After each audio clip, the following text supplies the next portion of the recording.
I love hops. I'm a brewer, of course I love hops, but I've never made a beer that focuses only on hops. We've done red IPAs, black IPAs, New England's, West Coast, Mid Coast, everything you can think of, but we've never made an IPA that strips back the malt character and removes the yeast character and it's focusing only on the hops. Until now, this is a cold IPA, and this right here is pure hops, only hops. Let's show you how we made it.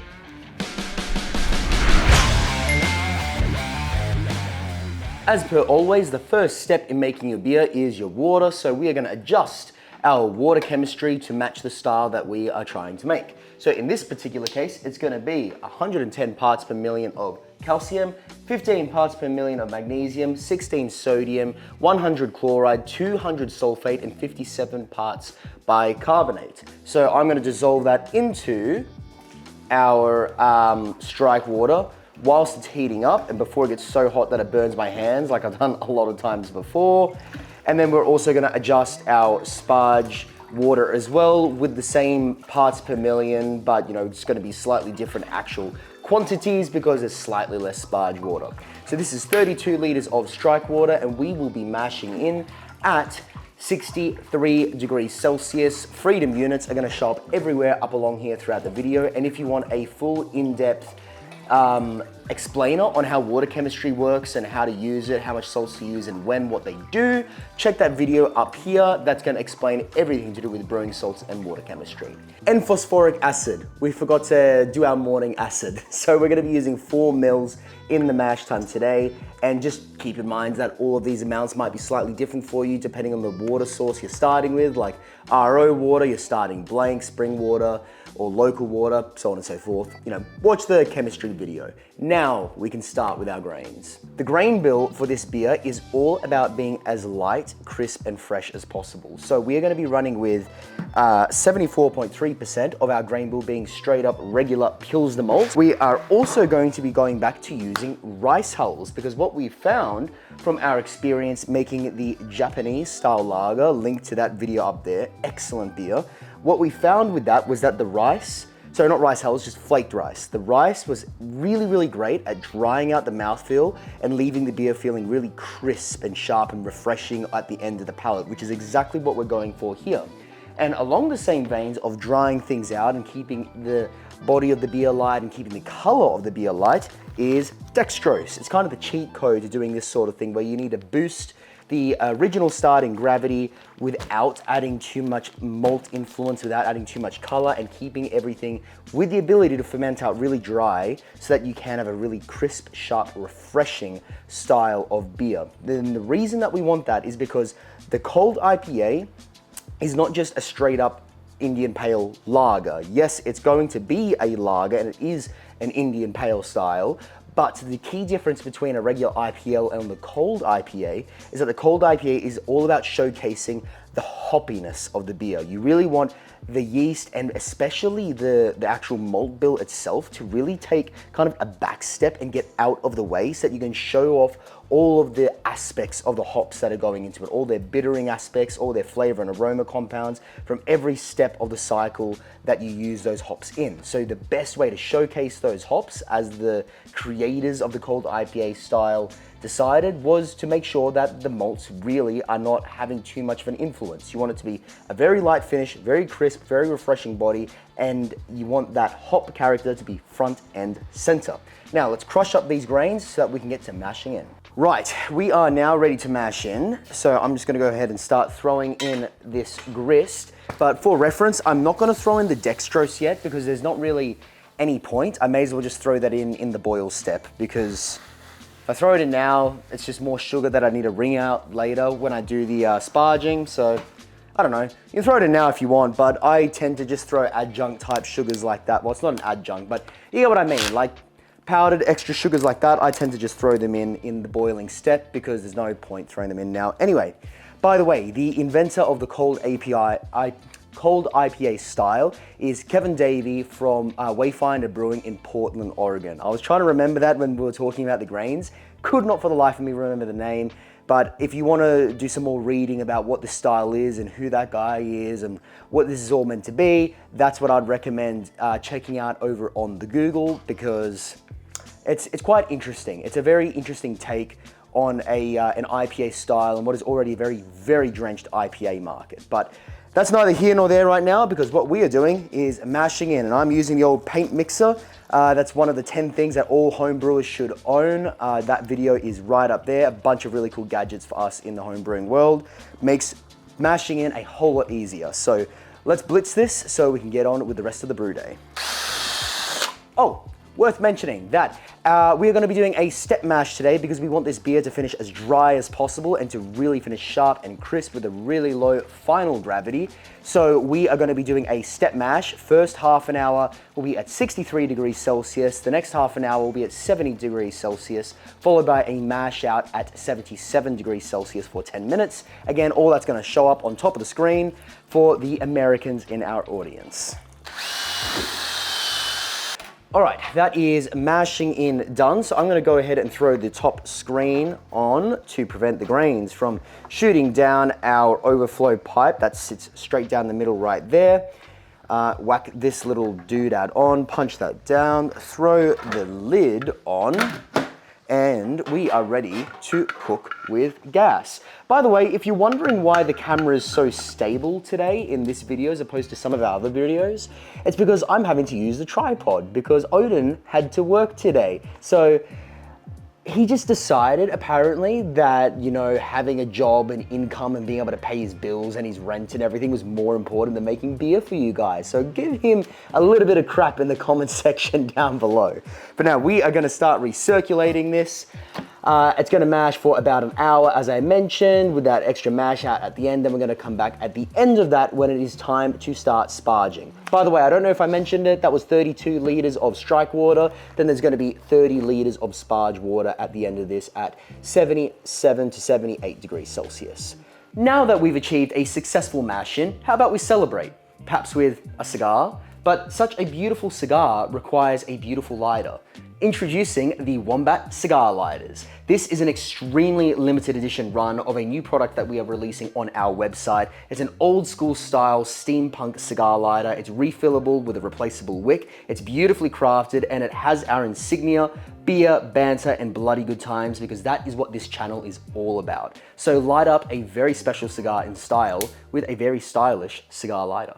That is mash out done, and we are now ready to sparge. So I've got my hot liquor water already heated up to 78 to 80 degrees Celsius. I'm going to be running 30 liters of this over the top of the grain bed. If you haven't watched these videos before, the whole purpose of this type of step is to wring out all those extra sugars that are trapped in the grains that are inside this tube right here, because whilst we've got a bunch of liquid draining out, there's going to be residual sugar that's trapped in the grain bed still, kind of like when you put like a sponge into soapy water and you squeeze it out, and then you think you've squeezed everything out, but then if you run it under tap water and you squeeze it out again, more suds come out.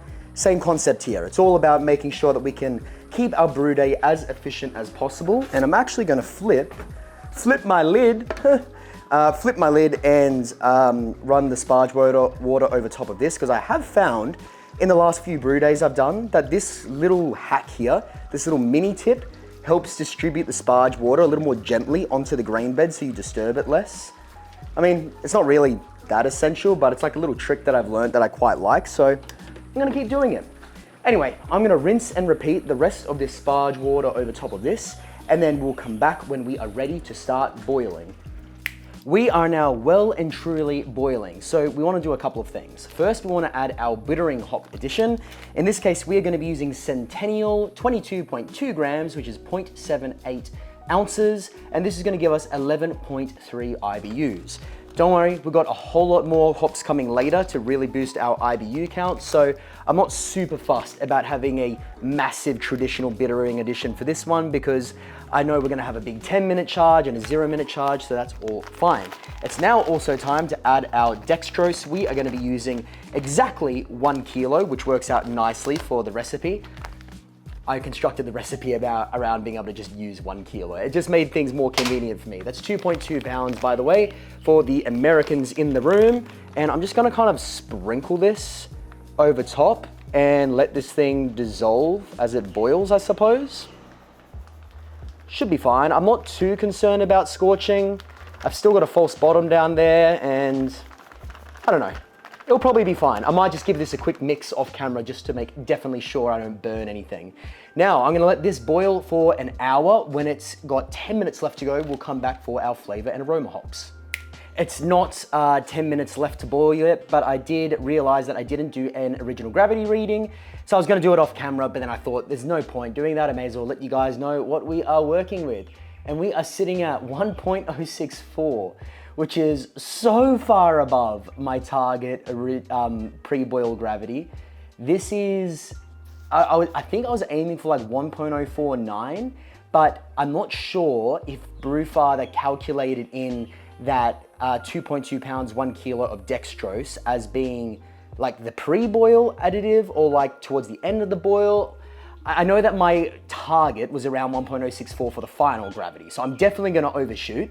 So this is just gonna be a little bit of a boozier cold IPA than what we originally intended, which I'm looking forward to because it's a really, really hot day right now. We're in our summer in Australia and it is so hot. So I'm very much looking forward to this beer being finished. But something else I'm also looking forward to is seeing you guys who haven't subscribed yet, go click that notification bell down at the bottom, subscribe to the channel, give this video a like. It'll take you 2 seconds and it helps us out so much with the YouTube algorithms. Now that my little pitch is done, I will come back to you when we've got 10 minutes left to go and we add our flavor and aroma hops. It is now time for our 10-minute hop edition, which is gonna be 57 grams / 2 ounces each of Centennial, Lupo Max Citra, and Simcoe. Let me just actually cut through this plastic properly. All right, into the hop spider, there you go. Now this one is gonna give us quite a decent whack of IBUs, especially considering that Lupo Max Citra is in there. It's gonna be a total of 43.7 IBUs. This is gonna bring us right up to around 55 was somewhere in that ballpark that I was aiming for. Now, gonna let this boil for another 10 minutes before we do our Flameout hops. Now it is time to add our final hop addition of the day and to start kicking into our Flameout. Now, this is not gonna be a traditional like whirlpool edition. It's literally just a Flameout edition. So all I'm looking to do here is throw these hops right on in. And by the way, this is the exact same addition as the 10 minutes. So 57 grams, 2 ounces each of those same hop varietals. All we're looking to do here is a literal flame out addition. So as we start trying to cool this thing down, I'm gonna start pumping this around. That's it. So it's still gonna give us a level of IBUs because we're gonna get some isomerization before the total thermal mass of all this wort starts to fully cool down. But it's still gonna help us get more of the juicier or the more fruit forward aspects of what these hops provide before we get too much extra bitterness, so that makes sense. I'm going for like a classic West Coast style of hop schedule on this particular beer here because this is kind of hop West Coast-esque, just without any of the malt characteristics. That's kind of what this style is supposed to be, all the West Coast features of how the hops are treated without any of the maltiness or the caramelness or the sweet body of what a traditional West Coast might carry through. So this is as good a time as any to talk about why I chose each of the hops that I did.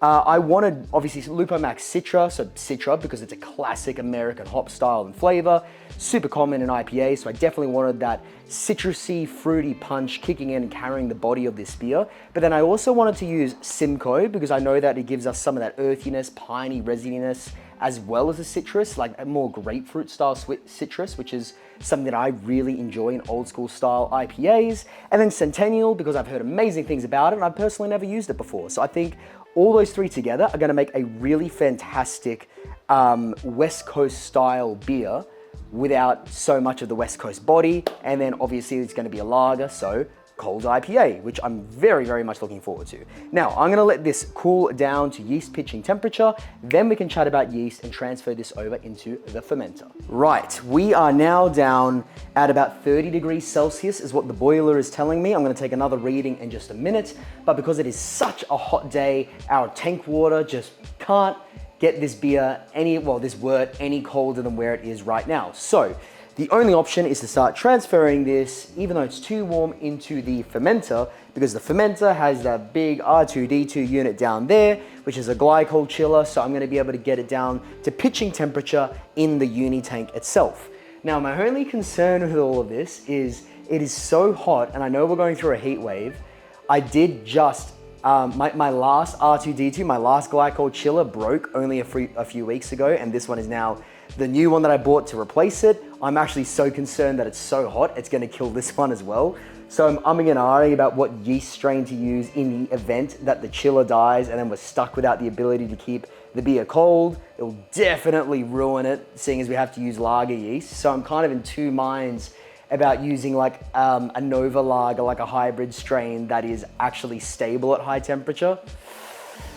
I don't know, but while I have a think about that off camera, this transfer, we ended up with 49 liters of beer, and it was at 1.066 original gravity. So that means that definitely my original gravity reading before the boil was wrong, because that was telling me 1.064 or something, and there's no way that it only bumped up by 0.02. But it also means that I am 3 points higher than what I was aiming for, which honestly is not that far off. So I wasn't bothered diluting this after the fact to try and reach it, because it just means that'll be like, what, like 0.3% higher ABV, 0.4%, something really small like that.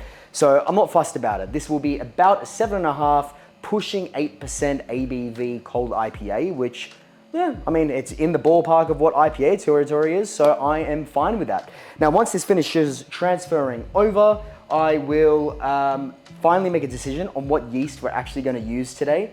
The plan is to use S23. I love S23 as a yeast strain. It gives slightly fruity, estery notes, which complement hop-forward beers nicely. It complements traditional styles of lager nicely. I think it's the best choice for what I have available for today.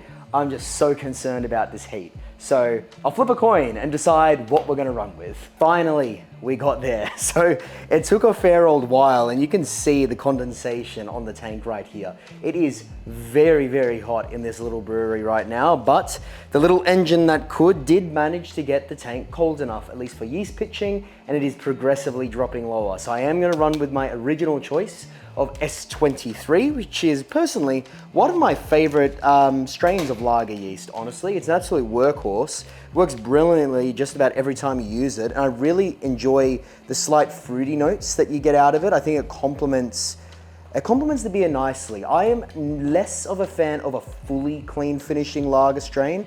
I do like my lager yeast to provide just a little something, just a little character. It's not all about the malts and the grains. I do like a bit of expression coming out of the yeast as well. So that was 3 packets, by the way, because I probably should have done a starter, but I've been very lazy in these videos lately, and I haven't, so packet pitch it is. The next thing we need to do here is a dry hop addition. So we're gonna wait, I'm guessing it's gonna be about 2 weeks until we do that dry hop, but we'll come back then to get to the final stages of making this cold IPA. It is now day 15 of fermentation, and final gravity is very, very close. We are sitting at about 1.011. I expect to finish at about 1.008. So now is as good a time as any to dry hop and do a bit of a diacetyl rest to make sure that the yeast has an opportunity to clean up all that diacetyl so we don't have any weird buttery flavors coming through, particularly because this is a lager, that's where that's far more common. So we're gonna bump up the temperature of fermentation by 2 degrees Celsius for the next 2 to 3 days. And then once we hit final gravity and we've had our 2 days of contact time with the hops, we'll start cold crashing and dropping all this down to the bottom to lager it out and get it nice and pretty for you guys to do an actual tasting. But right now we are gonna add 114 grams / 4 ounces each of Centennial, Lupomat Citra, and Simcoe. So let's get these into a glass so I can pop it into the dry hopper. Now, as per always, if you haven't seen one of these videos before, I'll briefly explain what this unit right here is. This is a dry hopper, so it basically allows me to throw all the hops that I have into this top unit right here. Let's try to do this. My God, this is full. I'm gonna try to do it without spilling for you. Ah, no, that has not worked. We are losing hops. But what it allows me to do is throw all the hops into this top chamber, then purge this chamber of oxygen using CO2 with the top valve and the release valve, well, the pressure release valve.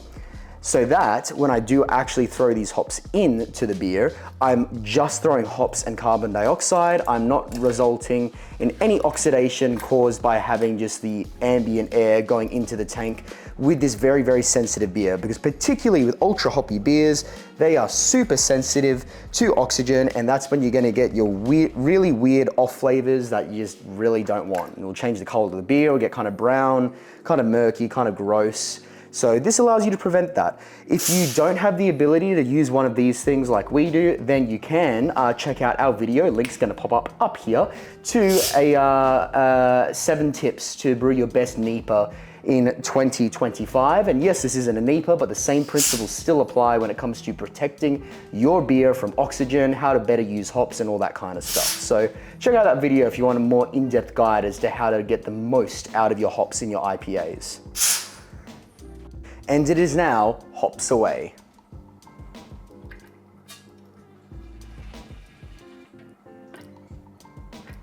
That is just so satisfying every single time. Now, the next time that you guys see me will be when we have a finished beer in our hands. And here she is. Now, the first thing I've got to say is I am digging this clarity. This has only been sitting in the keg for a week after 3 days of cold crashing, and look at that. Everything has just dropped straight out of suspension. It can get a touch more clear than this, but the fact that I can see my fingers through this glass is just so satisfying, because part of the characteristics of a cold IPA is its appearance. It is supposed to be as crystal clear as a Czech style Pilsner.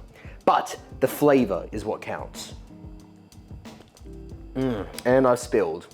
That's how good it is. But this thing is ridiculous. So when I say that it strips back everything outside of the hops, I'm not exaggerating. Like, I can taste a touch of honey and a touch of breadiness from that Pilsner malt, and that's it. Like, the dextrose did an excellent job of keeping this thing very bright in color, making sure that it had booze and it finished dry and crisp, as did the rice. It definitely helped to dry out the palate and make sure that this is a crisp, refreshing style of beer. And then the yeast, being lager yeast, is really just taking a back seat. Unlike, you know, like a Kvaik or any of the thiolized NEPA yeast, it's not throwing off a bunch of esters that are muddying the waters.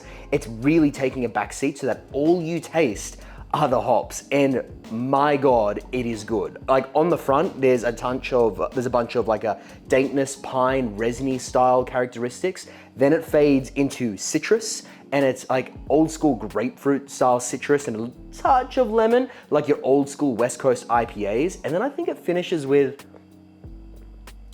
yeah, a bit of orange zest. There's a bit of, yeah, a little bit of orange coming in right at the end to sweeten things up and keep this feeling fresh and summery and just delicious. So this has been an excellent experiment to actually understand what flavors hops bring to the party. And what I think I'm gonna use this for is a platform to test single hop IPAs, similar to smash beers, but unlike a smash, the malt characteristics get even more out of the way than with a basic smash beer. So I'm gonna use this as a testing platform to see what different hops actually taste like, and I highly recommend you do the same. It's a really eye-opening experience, to be honest. This is a very, very cool beer.